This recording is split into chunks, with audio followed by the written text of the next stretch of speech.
interested in all of my work in exploring other ways of looking at the world, a different vantage point of experiencing our planet and experiencing life. And I thought, what is it like to experience life at 3 miles an hour with people who have been walking always? I mean, we're talking about a group that has been walking for a living for the last 10,000 years. So what is it like? What is the world like to them? And what is it like to be with them in these huge open spaces for which our bodies and our minds have evolved? What is it like to see the world with them and maybe through their eyes? And so you write that you cooked over a manure fire and slept next to a goat during your migratory trip between summer and winter pastures.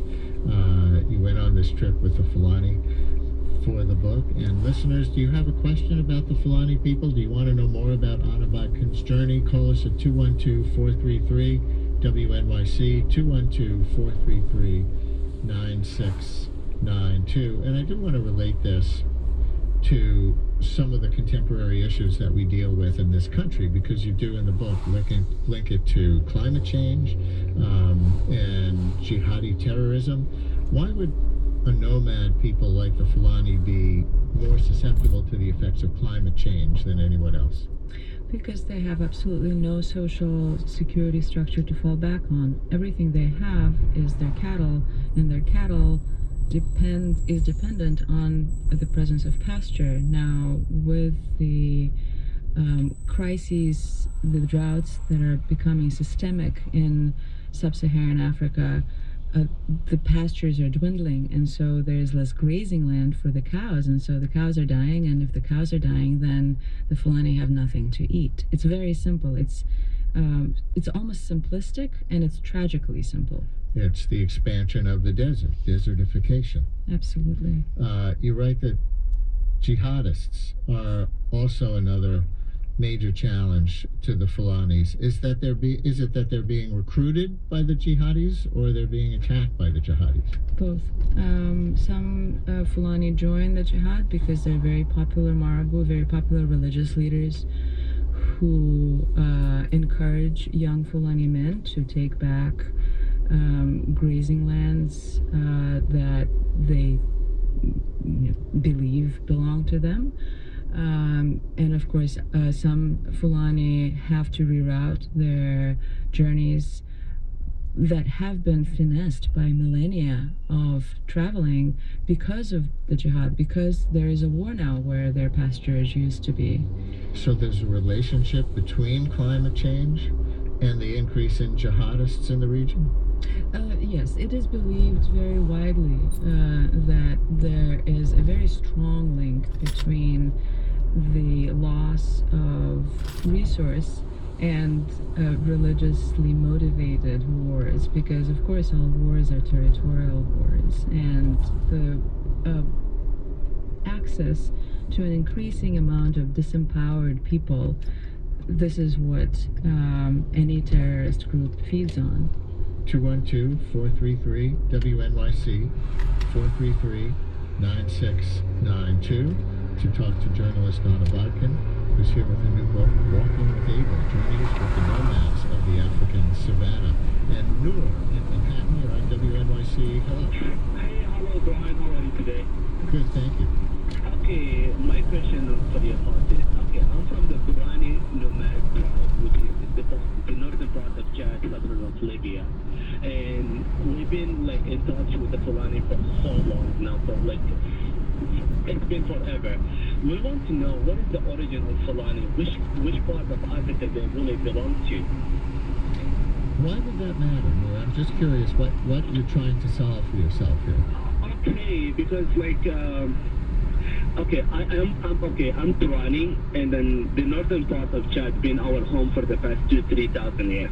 Wherever you go to any country in sub-Saharan African country, you will always see Fulani. So I want to know, to which group of or to which country they really belong, how their journey started, why they become the largest nomad tribe on like in all African country. Like I really want to know what are their origins and like which part of Africa they belong, and why like after 10,000 years they're still the biggest nomad tribe in Africa. Okay, you've drawn a big smile from our guest, by the way. So Anna, what do you have to say to Noor? Well, the origin of the Fulani people is also the origin of my people and Brian's people. It's believed to be Ethiopia. We all came from Ethiopia. Fulani do not belong specifically. There is no Fulani country. As you probably know, Fulani live across the Sahel in about 20 countries, and they're a minority in each of them. They don't have a state of their own, which makes sense for a nomadic people, that there would be no borders. So they're stateless people. They're not registered with the government of any country in many cases, right? Very often, because governments, being organizations that believe in control and borders, traditionally dislike people who are hard to control and borderless. And there's tension, as you tell it, between the Fulani nomads and the sedentary people of Mali in particular? That's the old Cain and Abel tension, right? Cain was a farmer and Abel was a herder, and they didn't like each other, and they still don't. Hence the title of your book, Walking with Abel. Correct. George in Brooklyn, you're on WNYC. Hi, George. Thank you very much. Fulanis are major tribes in West Africa. They are called different names in different countries. Fulanis are in Nigeria. They are major tribe in Nigeria, the military. They are major tribe in Ghana. They are major tribe in Mali. They are major tribe in Senegal. Fulanis are all over West Africa. George, thank you very much. Anna, but can you write that in the case of the Fulani, history doesn't repeat itself, it parodies? What do you mean by that? In the 19th century, a trilingual Fulani poet named Uthman Danfodio launched a jihad to bring Islam, or purify Islam, in West African heartlands. He came with fighters on camelback and horseback and delivered a jihad on the tips of spears to what today is Mali, among other places. And one of his disciples became a very prominent sheikh who created the Masina Empire, Fulani Empire, in today's central Mali. One of the things that sheikh did, his name was Sheikh Amadou, he destroyed or let fall into disrepair old mosques and old religious monuments that he believed to be too ostentatious and un-Islamic.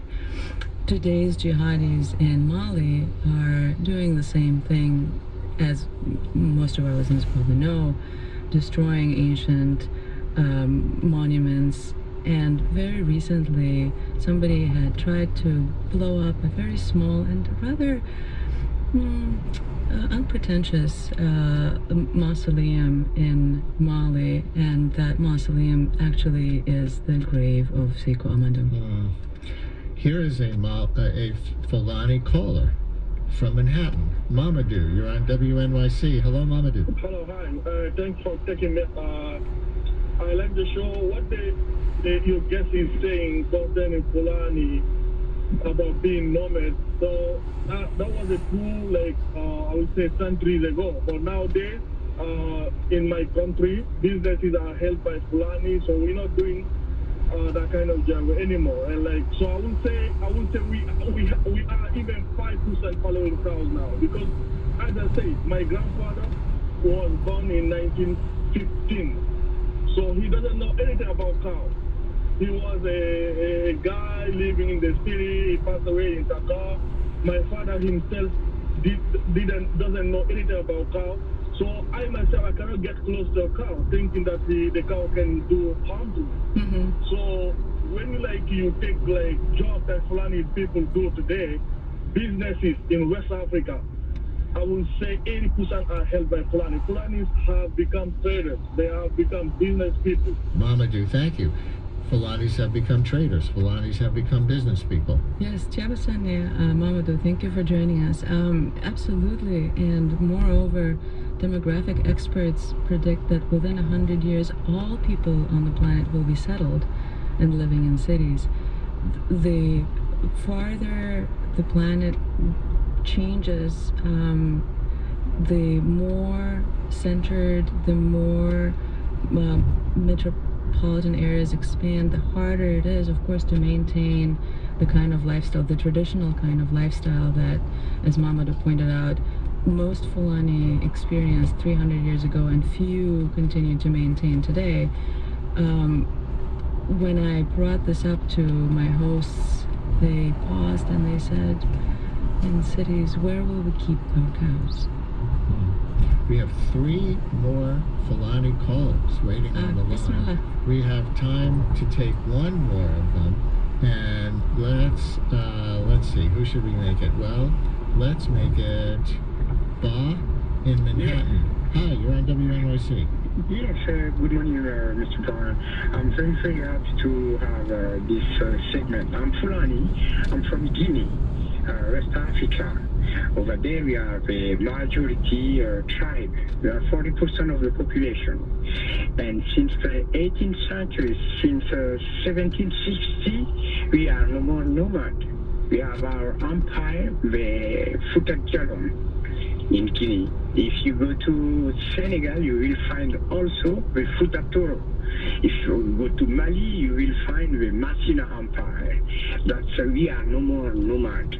We are exactly like all other peoples, and we live in a specific area. I think the lady, she lives with those we call Bororo, Pulo Burure. Bororo means Fulani from the bush. Correct. They live in the bush, the Bororo people. I lived with them in Niamey, in Birningaure, what we call W Park in Niger. I know them very well. I'm Fulani, I speak Fulani. So it's now more true that we are nomad, first of all. Bye, thank you, and I'm going to leave that there as the last thought. I could listen to him all day. But you chose to follow for your book those Fulani who are still The Bororo, nomads. Ladenke Fulani, yes. Because you find that lifestyle so, rare in this world anymore and threatened? Is this about trying to preserve the possibility of nomad life? The Fulani who are calling in seem to make it sound like, hey, we don't do that anymore. We're in the modern world now. You know, maybe they don't care that much if the nomadic lifestyle persists. No, not really, Brian. It's more about experiencing the world in a different way than people in the global north are familiar with. So it's not an attempt to exoticize a lifestyle that is vanishing. It's not an attempt to even immortalize in a way or stop time a little bit. It's just a way of experiencing the world from a different vantage point and describing what is it like to be constantly leaving? What is it like to be constantly arriving? Philosophically, psychologically, what is it like to be on the hoof all the time? And while most people are indeed settling, there still are a lot of people, about 40 million people in the world, who still are doing this one way or another. We have nomads in New York too, you know. People who get kicked out of their apartments over and over again by gentrification and have to follow affordable housing from borough to borough to borough. Exactly. But that's another story. So we will leave it there. Anna Botkin, the book is called Walking with Abel, Journeys with the Nomads of the African Savannah. So fascinating. Thank you very much. Thank you for having me. And thanks to all our callers.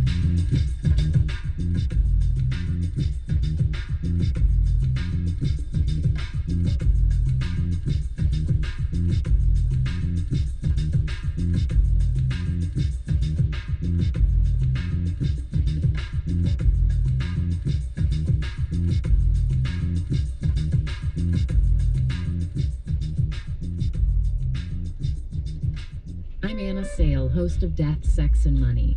When Rashima Melson graduated high school at the top of her class, few people knew she was homeless. Then she became national news. I feel like people see me as that's the homeless valedictorian.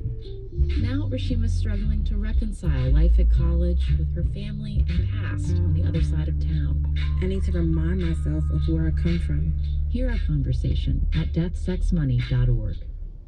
WNYC support comes from Vital Projects Fund, supporting the Museum of Modern Art, now presenting the critically acclaimed exhibition Picasso Sculpture. More info and time tickets at MoMA.org. Penguin Books, publisher of In the Heart of the Sea by Nathaniel Philbrick. The inspiration for the motion picture, this book tells the true story of the events that inspired Moby Dick, available wherever books are sold.